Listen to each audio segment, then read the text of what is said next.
साथियों नमस्कार। विद्या संकल्प चैनल पर आपका स्वागत है। आज है 16 अगस्त और 16 अगस्त से संबंधित जितने भी करंट अफेयर्स का क्वेश्चन है इस वीडियो में जिक्र करेंगे। आइए प्रारंभ करते हैं।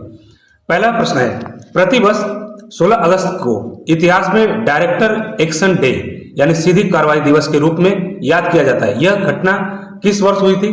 तो यह घटना हुई थी 1946 में, यानी ऑप्शन सी सही होगा। देखिए 16 अगस्त 1946 को मुस्लिम लीग द्वारा अलग देश की मांग को लेकर डायरेक्टर एक्शन डे घोषित किया गया था, जिसके बाद कलकत्ता में भीषण सांप्रदायिक दंगे भड़के थे। चलते हैं आगे।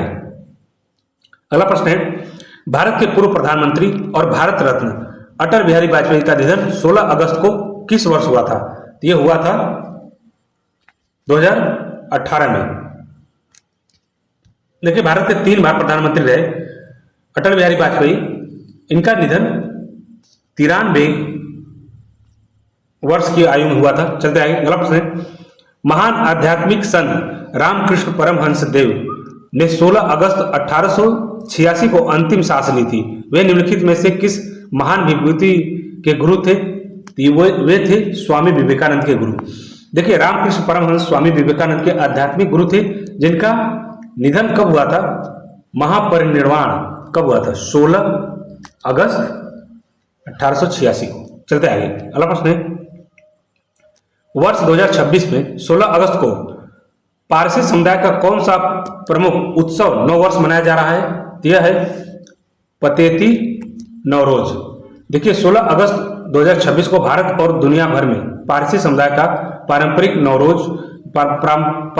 नव वर्ष नवरोज मनाया जा रहा है। चलते आगे। अगला प्रश्न है, 16 अगस्त 1960 को किस यूरोपीय मध्य पूर्वी द्वीप देश को ब्रिटिश शासन यूनाइटेड किंगडम यानी यूके से पूर्व स्वतंत्रता मिली थी? तो वह है साइप्रस। देखिए साइप्रस को 16 अगस्त 1960 ईस्वी को ब्रिटिश उपनिवेश शासन से मुक्ति मिली थी। इसका वहां इस दिन को स्वतंत्रता दिवस वहां पे मनाया जाता है।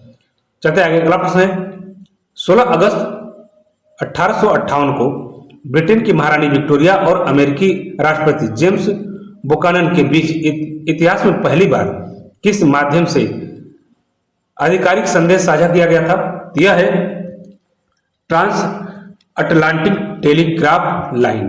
देखिए 16 अगस्त 1858 को पहली बार अटलांटिक महासागर के बीच बिछाई गई केबल के माध्यम से ट्रांस अटलांटिक टेलीग्राफी संदेश सफलतापूर्वक भेजा गया था।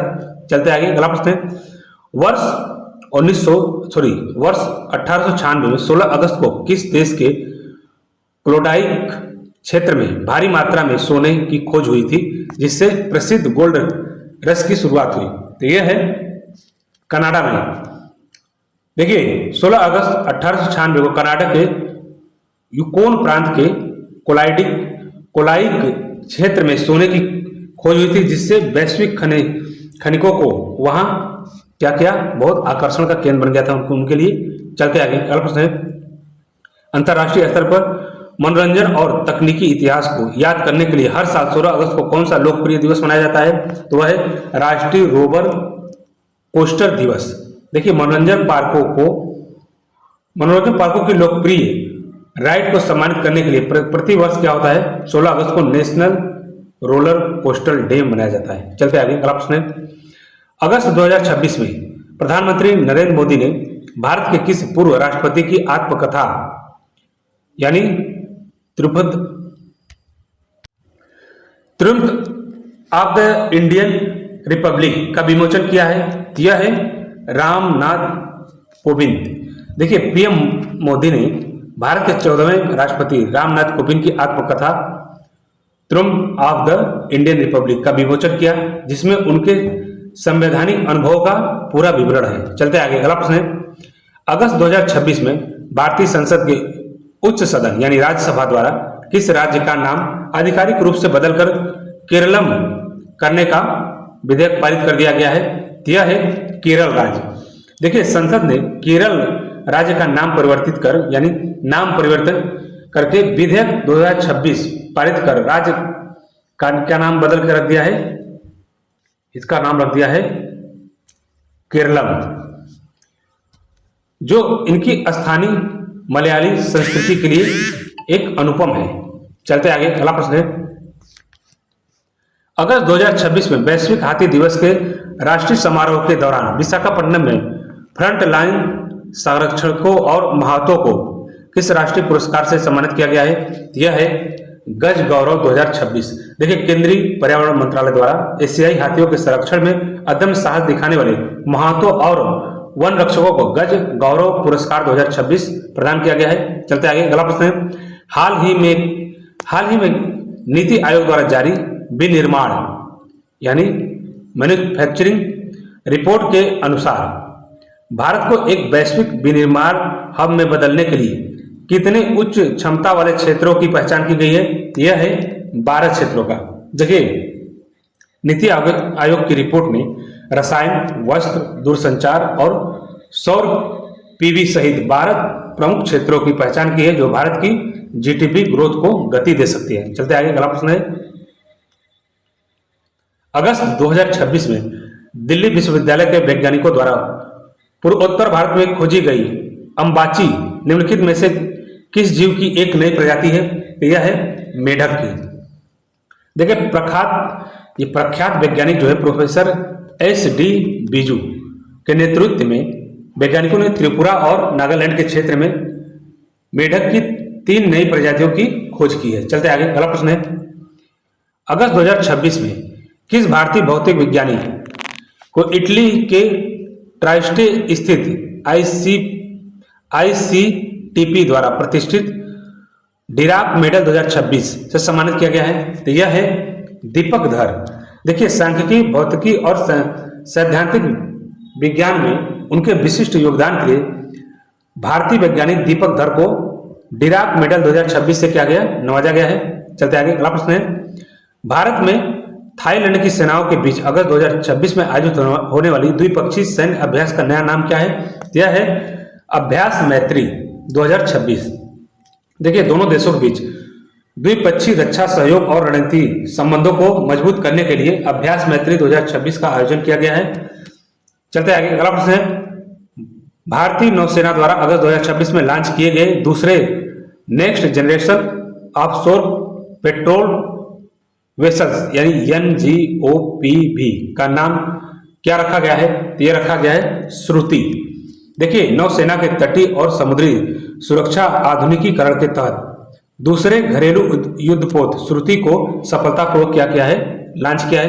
अगला प्रश्न है, हर्बल और पारंपरिक दवाओं के मानकों को वैश्विक रूप से एकीकृत करने के लिए अगस्त 2026 में किन 2 भारतीय आयोगों ने वन हर्ब वन स्टैंड पहल के समझौता ज्ञापन का नवीनीकरण किया? यह है ऑप्शन ए सही होगा PCIMNHN IPC। देखिए,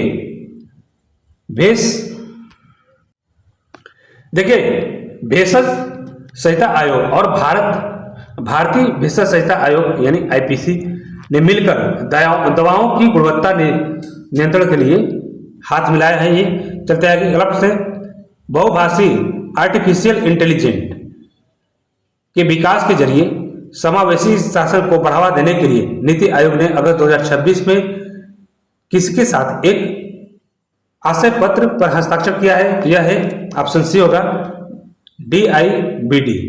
देखिए, नीति आयोग ने DIBD मिलकर भारत के दूर दराज के क्षेत्रों में स्थानीय भाषाओं में AI संचालित प्रशासनिक सेवाओं को उपलब्ध करा रहा है।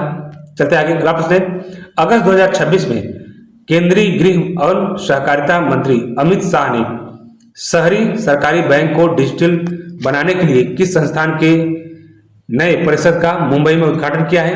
तो वह है ऑप्शन ए यानी NUCFDC। देखिए, अमित शाह ने मुंबई के national urban corporative finance and development corporation, इसका फुल फॉर्म है,